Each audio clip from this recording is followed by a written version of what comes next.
What's going on, y'all? Welcome back to basketball. So for the first time ever, the NBA decided to break their draft into two separate days, which I don't really think any of us really cared for from an entertainment point of view. So I'm kind of a little bit curious as to why they're doing it. If you guys know, let me know in the comments down below. But anyway, we're here to talk about the second round of the draft today. I'll preface you guys right away by saying I have slept about an hour and a half in the past 48 hours. For those of you that don't know, I've been working with the team as a part of this process. My company was hired, so I'm on retainer for them or whatever for this offseason to kind of help them build the roster. So I just had some work to do. I'm not going to lie, I didn't have like a enormous role by any means. We're just a consultancy at the end of the day, but it was a really cool process to be a part of nonetheless. But yeah, let's get ready to dive into the second round and start talking about it. But just a quick reminder, make sure you guys like, subscribe, and comment. I've responded to every single comment on my YouTube channel up to this point, and I intend to keep on doing so. But remember, we're trying to be better than the rest of the internet. We're not just going to have unnecessary, rude, or just like brain rot comments or anything like that. If you guys do that, I'll hit you with an objection, ask you to rephrase. If you don't feel like it, well, then you get hidden and you don't get to interact on the channel anymore. Sorry, not sorry. Let's talk about the second round. Alrighty, second round of the NBA draft. Started out with Jonathan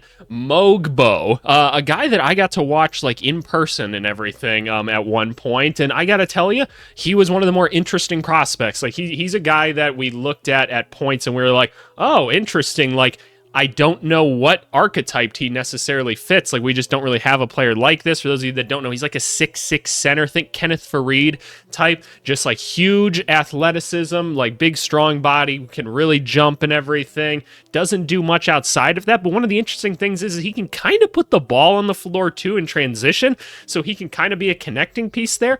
His energy and just like natural athleticism is just so contagious that it ended up kind of working. And so the Raptors were just like, shit, we'll take a chance on him. Apparently he's tight with Scotty Barnes in some capacity, so that's kind of cool. The Raptors also picked up Davion Mitchell, and they picked up Vukicic, Venzikov. I told you guys I slept like an hour and a half as of late, and I'll see if I get any sleep tonight, but that's my problem, not your guys's. So they picked up a couple other interesting players. They sent out Jalen McDaniels, and it was all kind of a salary dump thing by the Kings. We'll see what the Kings have planned, but an interesting little point there for the Raptors. By the way, I'm not doing like a draft grade of like the second round. I just don't think that's necessarily worth it. So I'll just give you guys my grades now. Like, I guess that's like a B pick or something like that. I don't know if I'll even keep doing the grades for all these. I'll just tell you if I think it's a good pick or not. Why don't we just do that? I think it was a good pick. Speaking of picks, now we got the Jazz with Kyle Filipowski here. A guy that fell out of the first round, and I'm honestly not surprised. Now, I'm not going to lie, like Filipowski has like some upside to him in the sense that he's a big body. He can shoot from the outside a little bit. The lack of athleticism is concerning, but what really concerned me when like watching the film and watching him play is like, I hate calling people soft, but he just kind of seems soft, right? I felt like he got bullied a lot. I felt like he kind of backed down to other opponents and stuff like that. He got out-rebounded and just outworked a lot of the time, and that's honestly what it seemed like a lot of other teams noticed about him. So I don't necessarily understand the Jazz picking him up here. I know there's some rumors about Walker Kessler maybe being on the move or something like that. I guess we'll see with that. I know the Memphis Grizzlies are calling right now if that's the case. They're like, wait, there's another center? Please, we want them so bad. So I guess we'll see with that. If they end up trading Kessler, then I guess that makes a little bit more sense in that case. So it's not a bad pick by any means. I don't feel crazy about it. This was a great pick. Tyler Smith going to the Bucks here. The Bucks, really, really weird first round pick. They probably could have swapped these guys and it would have made a little bit more sense, honestly. But Tyler Smith is a guy that I had in, where did I even have him on my big board? I want to say it was like either top 10 or just outside of it or something like that. I think he's that good. I think he's got a ton of talent at his size and like skill set and everything. Really cool that he's going to get to play behind Giannis and everything like that. Is he going to be a day one contributor? No, but I think you get an interesting project in him nonetheless. And now here's the thing, like the Bucks could have just taken him in the first round and then gone and gotten somebody that could like still help them win at the point guard like later in this. So I don't know. It was kind of a weird thing for the Bucks to do, but it, like, look, when you make mistakes or something, I shouldn't call him a mistake. The AJ Johnson has played no minutes yet or anything like that. He's probably not going to play any minutes this year anyway. But like, when you do something, all you can do is continue to try to make right decisions after that, right? And so we commend them for taking Tyler Smith here. Who do we got next? That's right, Tyler Kolek, a guy that some people thought might go in the first round, traded to the Knicks from the Trailblazers. I think that's a phenomenal pickup for the Knicks in this one. Another valuable pick, a guy that we just know is going to be very consistent and work his ass off. You got a third point guard on the team now for cheap. That's an important thing to do for a team that's going to be pretty expensive this year, is bring in some of these second round guys to help fill out the roster that should be able to contribute if you really need him to. I think that's a great pick as well. All right, the next couple ones. Johnny Furphy, a guy that fell a little bit. I know I had him in like the middle, or the upper 15 or something like that, around there for my big board. And the Spurs traded him to the Pacers. The Spurs just really were not interested in bringing in anyone else in this class, and I think that's fine. Like, I'm sure they looked around and they're like, and like, here's the thing, y'all don't need to get all the best players this year. Like, you guys will probably still have a decently high draft pick next year. It's a much better draft class, so just take it as you will. You got the player you wanted this year. But Furphy, debatably the best shooter in this class, and a pretty good athlete, pretty good defender, all said and done. I think he was a first round talent, so the Pacers getting him there and adding a little bit more length on the wing and some shooting, I think it makes a ton of sense, and I think it was a really, really good pickup. Then we got Juan Nunez, who was technically drafted by the Pacers but traded to the Suns.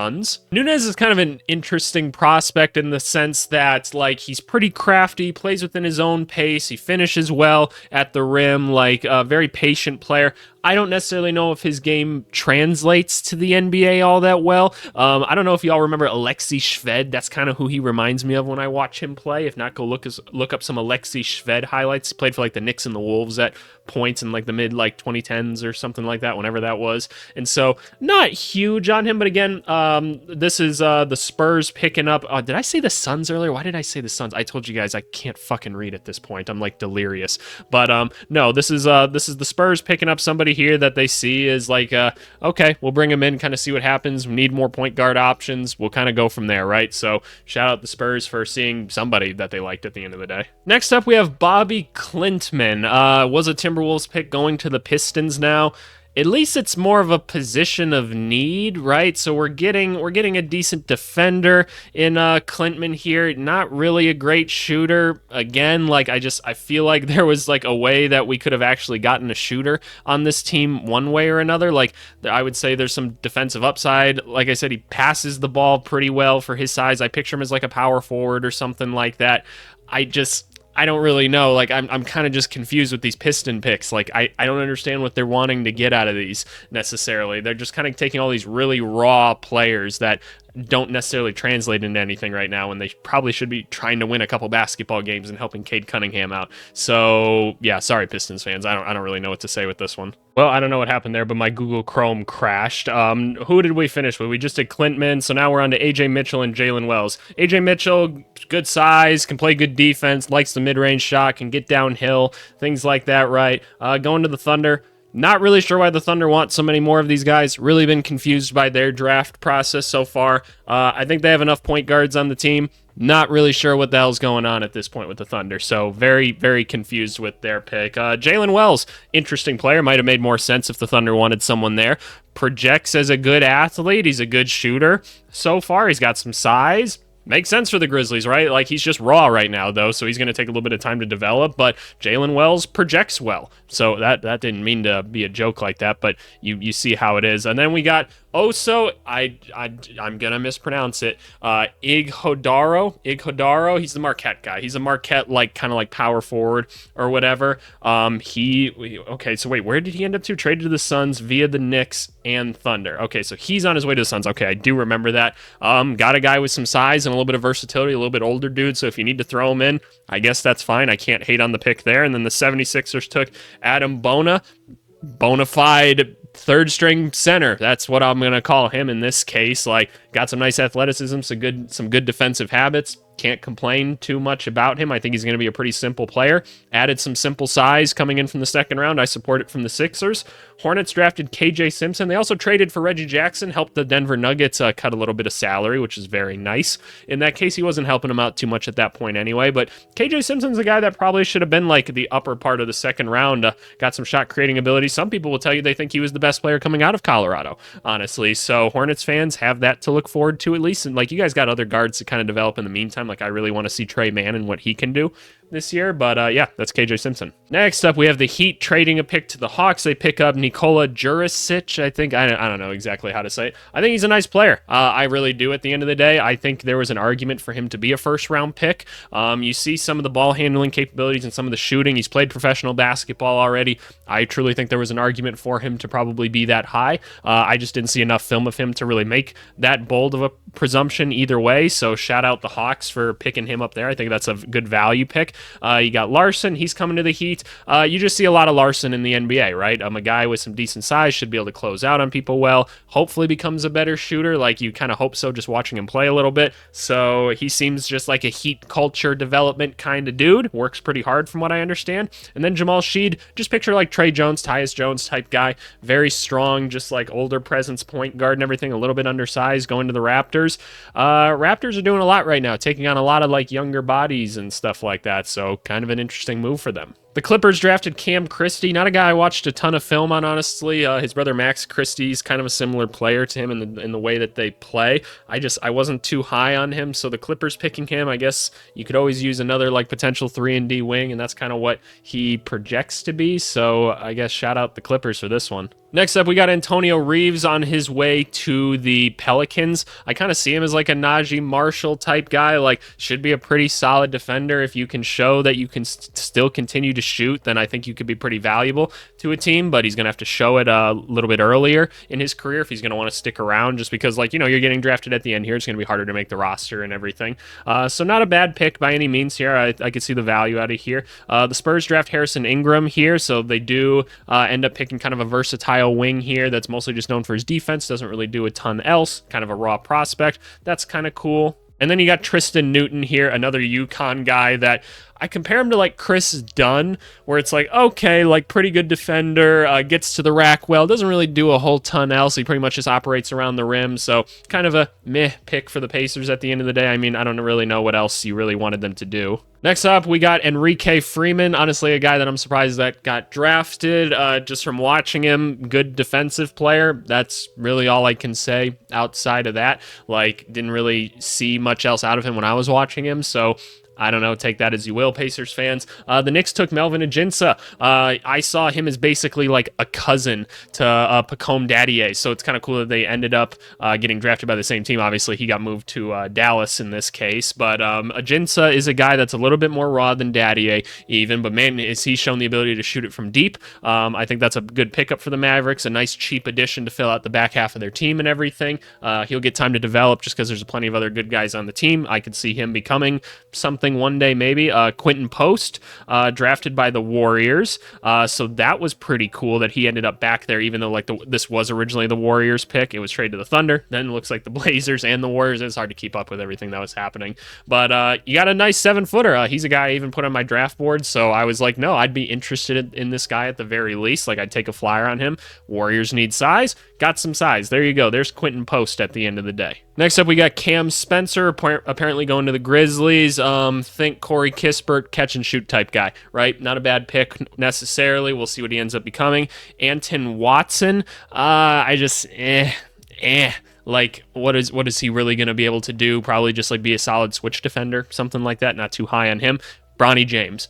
Awesome. Very, very cool story. Like, and by the way, clap it up for all these guys. Their dreams came true today. I don't want to see anybody just like completely shitting on some guy. It's one of their best days of or it is probably the best day of their life right now. So shout out to these guys. But Bronny James, I think he's a good prospect. I really do. I think if he's given the chance to develop, he could become a nice player. I'm not saying he's going to be an all-star or anything like that, but I think he projects out to be a good NBA player. So really, really excited to see it. I need to see a LeBron James specifically alley-oop to Bronny at some point. I need to see it. That'd be one of the coldest like sports photos of all time. That'd be so cool. Let's finish this off. Kevin McCullough Jr. traded to the Knicks. Really elite pickup. I thought he could be a first-round talent in all honesty, so there must be some injury concerns, and that's probably why he fell or whatever, because I think he's good enough to be a first-round talent. And then Ulrich Krumke, really, really raw player, reportedly traded to the Raptors. So, yep, there you go with that. Really, really raw power forward.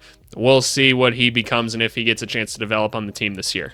And then finally, Mr. Irrelevant, Ariel Hukporty. It kind of sounds like that or whatever that girl was saying in that video. That video cracks me up. That's like classic internet shit right there. That makes me laugh. But I think he's a solid center at the end of the day. He wasn't someone I was all that interested in personally, but if the Knicks are picking him up and adding him to the G League team or something like that, that's cool. Go try to find a big that you can maybe develop. I think he could be a decent defender in the NBA at some point. So there you go. That's it for the second round, y'all. I don't know why y'all expected it to be like super exciting. Like at the end of the day, we got Bronny James, but it's a second round for a reason, and it's not a great draft to start with. But seriously, congrats to these dudes. It's an amazing accomplishment. So excited to see all of them play at some point. Hopefully they all get a chance to develop and everything like that. I'm rooting for every single one of them, but I want to know what you guys think. Like, who is the steal of the second round in this one? Obviously, we talked about some of the other moves that had happened today, like the Reggie Jackson trade, the Davion Mitchell trade. I think it was kind of interesting. Did we miss like anything else today that was all that important? I don't really even know. Like I said, everything's kind of a blur to me at this point.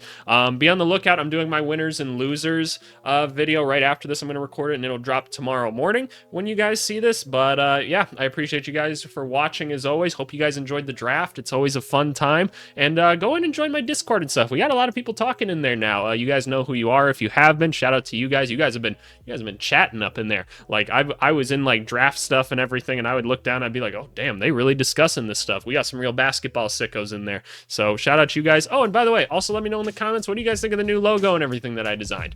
I don't think it's bad, but you guys let me know. I have no sense of style. But thanks as always, you guys. We'll talk to you later. Bye.